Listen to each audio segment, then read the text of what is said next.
And welcome everyone to day number 6 of our fall season here at Grants Pass Downs. I'm track announcer Jason Beem here to preview the Monday card for October the 4th. Day 6, but kind of day 5 because we had a day last week where we had to cancel due to pretty fair amount of rain in the area and causing some unsafe track conditions. So the riders elected not to ride. So we missed 7 races. Now, it should be noted that Tuesday's card coming up tomorrow has 10 races. So my guess would be they're going to make up those 7 races by sprinkling in an extra race or two when they have it. And boy, do we have it this week. Entries really, really solid. Great job by the racing office. Of course, Emerald Downs closing.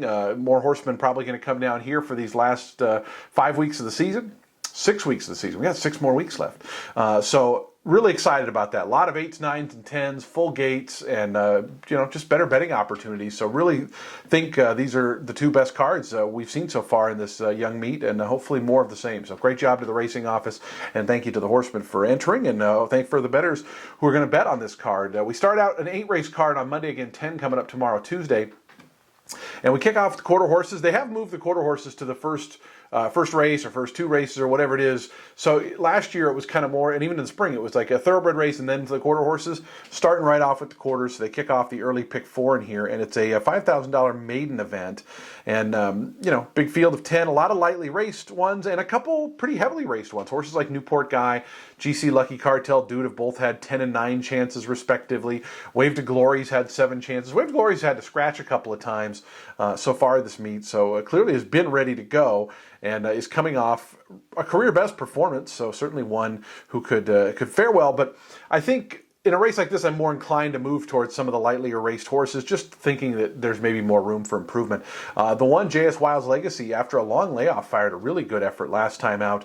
First off the bench just a couple of weeks ago, so I think that one's pretty live. And I'm kind of intrigued by the 7, Corona Boss, who's 8-1 in the morning line. Didn't have a very good start last time in a trial race behind Telfus and Skywalker and company. I thought that was one of the tougher trials of those 3 Autumn Derby trials, so maybe a little bit of price here. Corona Boss is potential in the opener. Another maiden event for this one for the 2-year-olds in race number 2, and another big full field of 10 for the quarter horse. So really good early daily double. Nick Lowe has Majesty Perry, who draws on the extreme outside. This horse was entered the other day, but didn't run. I think that was the day that the card got canceled, if I remember right. I think they went to the paddock, this horse, and when they made the decision. But Majesty Perry coming off a very, very good effort last time out against maidens here at Grants Pass in the spring. Again, this race more, it's 2-year-olds, so figures they'd be more lightly raced. Couple of first-time starters in here. Freddie Ibarra sends out No Woe Just Go, who I thought was a pretty good effort in the quarter horse final last time out at Prineville. This was another one who I think was in that same race. CCRU up, Hector Maguianis has just been insanely hot so far here in the early part of the season. Hector also sends out number 2, Set the Scene, where Martin Asuna, who's kind of been his go-to guy so far this meet, they have really, really teamed up for some great success. Now, Set the Scene hasn't done much running in any of the 3 career starts, but I think just based on connections might take a little bit of money in this second race. Third race on the card, we start the thoroughbred racing action. This is a claiming event, $62.50 the claiming price, Oregon bred claiming price of $8,000, so do be aware of that. But field of 8, like I said, the card, no small fields tonight, so I love that. We had a lot to dig into in each and every race.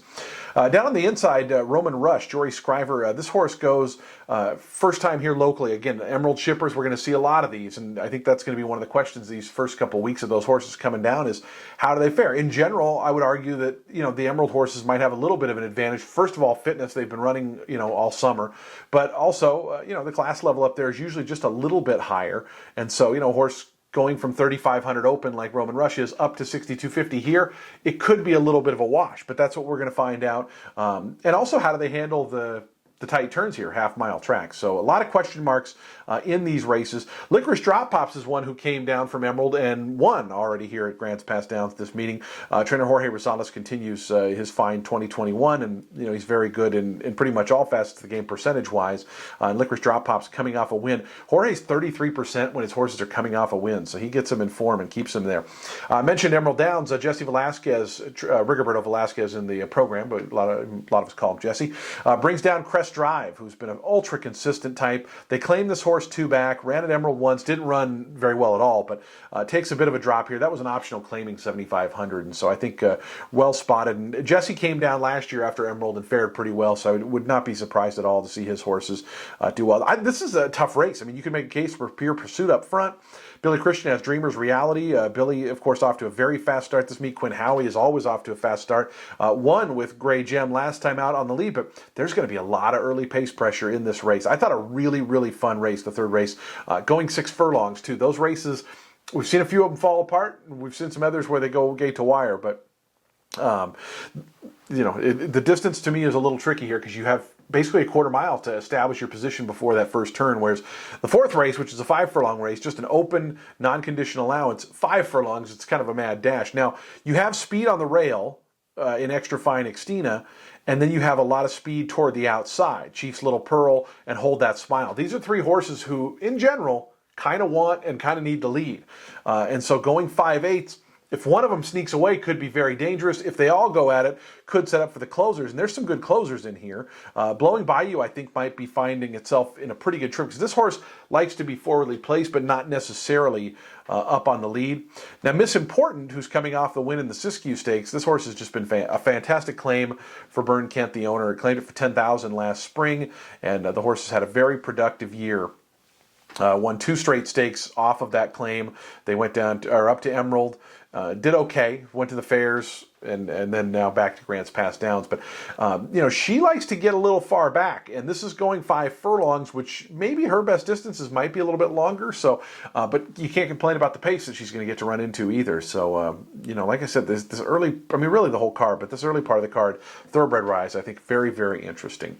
We start the late pick 4. Probably my favorite wager here at Grants Pass Downs. $1 late pick 4 in race number 5. We got a full field of 10 going 5 furlongs. So again, the outside post, I was talking to a friend about this recently. Winning Sound is total speed, right? Wants to lead, needs to lead, etc. And that's a tough proposition going 5 furlongs here from the outside. Now, there is a little bit of speed with Raiderette just 2 stalls inside. So if Winning Sound can't cross over and get stuck out wide, it could be a long journey for that one. Bo Rocks, I wanted to mention, the number 7 for Nick Lowe and Jory Scriver, really seems to like it here at Grants Pass Downs. 3 for 7 career. It's coming off a really, really nice win at a similar level last time out. Beat Miss Gunny by 4.5 lengths. Miss Gunny's also in this race. Timberlake Gage, a longtime Grants Pass favorite here, 3 wins from 10 starts. Goes first time for the Terry Beckner barn. One thing about Terry's barn, they're often going to be sent and be forwardly placed and have some speed. And the same is true of Jorge Rosales, who had the horse previous. So I would guess, Timberlake Gage at her best is usually a close-up type, but fair bit of other speed in here. Chiquita Paquita is one I'm interested in just because this horse was running pretty well at Golden Gate Fields. They went to Ferndale, which is also a half-mile track similar to us, and just didn't run very well. Kind of in similar levels. And so, I don't know if it's the 4 furlong thing that this horse just doesn't like or what. But, full field of 10 there to kick off the late pick 5. And as I said, Winning Sound out there is 8 to 1 in the morning line. I got to think takes a little bit more money than that, but we shall see. The 6th race on the card, it's the Drift Boat Stakes. If you've ever in Grants Pass Downs and you have a spare afternoon, check out the Drift Boats. I still haven't done it yet. That's on my to-do list here in these last 6 or 7 weeks. I'll report back to you guys about the Drift Boat experience. Everybody says it's amazing, though. 6 furlongs, the 3-year-old fillies in the Drift Boat. A field of 9 here for this 3/4 mile event. Clubhouse Saint was a nice winner against allowance conditioners here just last week. Rallied from off the pace, had to come wide, but ended up getting up in just the nick of time. I thought for a split second might not do it, but the horse who was on the inside really, really battled on pretty bravely. But this horse, first time in Grants Pass coming up from Northern California, I should say. The NorCal shipper is always tough. Quinn Howie also has Waterfall for Taylor Smith, who was a winner here. That one was against 2,500 claimers, though, and so this is a pretty sizable jump up and test. Wanted to mention Jorge Rosales' entry in here. The number 7 finished my PhD. Got the horse from Tim McCanna up at Emerald. Won its non-2, almost won its non-3 for 8,000. Again, claiming up to stakes. How do they compare? Speed figure-wise, this one, at least on Brisnet, looks to be the best. The other Rosales horse, Always for Money, certainly looks a contender as well. But I think that's going to be the interesting gauge is how those Emerald horses fare and what class levels kind of transfer over to here at Grants Pass Downs. We start the late daily double going 5 furlongs, fillies and mares going the 5/8 of a mile, and another full field of 10. Again, just love to see that. The Champ is Flooring is really interesting. So, I really liked this horse last time out. Gets back to 5 furlongs. The Champ is Flooring came from off the pace 2 starts back, going 5, and just missed. Had a real wide trip and had to go wide because they were kind of stacked up in front.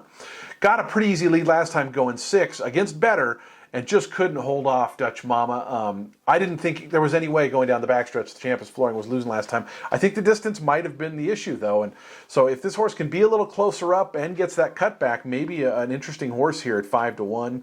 Jorge Rosales sends out Pit Up Lady for Al Peterson. Al Peterson, of course, has been a very sharp claimer and bringing horses in from other circuits. Well, they're bringing this one in from Emerald Downs. Hasn't run a Grand Pass yet, but comes off a very, very nice win last time out and gets jockey Alex Anaya on board.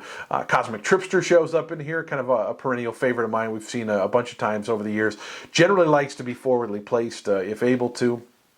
And Ricky Nine Toes toward the outside in post 9, coming off a win, but again against condition 3200s. I think there's some tougher opponents in this particular $3,200 event at race number 7. The 8th race, final race. I always love when we go 6.5 furlongs in the finale. It's just always kind of a fun deal. A field of 8 set to go. Brett draws the outside post, which it's a 3-turn 6.5 furlongs, but they have a decent run down the backstretch to kind of find position. But I don't like seeing horses get caught too wide on that first turn. And Brett looks to have some tactical speed. I think this one is going to be somewhat tough in this finale if able to work out a little bit of a trip. The number 2, Luke's Place, claimed last time out at Emerald Downs by Billy Christian.